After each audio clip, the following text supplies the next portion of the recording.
Hey guys good morning सबैजनालाई। आज चाहिँ म फर्स्ट भ्लग बनाउँदैछु। हामी साथी मिलेर घुम्न निस्क्यो, तर हामी कुन ठाउँमा घुम्न जाने हो भने हामीलाई नै थाहा भएको थिएन।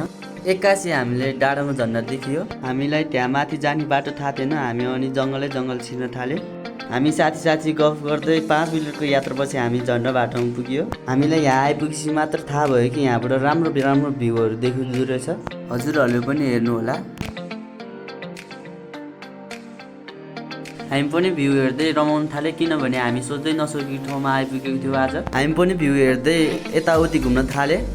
वास्तवमा यो ठाउँमा मन्दिर रहेछ, तर यो मन्दिरको नाम भन्ने थाहा थिएन हामीलाई। मन्दिरभित्र छिरेर मन्दिरको दर्शन गरे। मन्दिरबाट बाहिर निस्केपछि हामीले मन्दिर आउने बाटो पनि भेटियो। फेरि हामी मन्दिरलाई एक राउन्ड हान्न थाल्यो। नेपालको झन्डा पनि खतरा देखिरहेको थियो। अनि म चाहिँ एकछिन नाच्दै बसेँ, साथीहरू पछाडि फोटो खिच्दै थियो।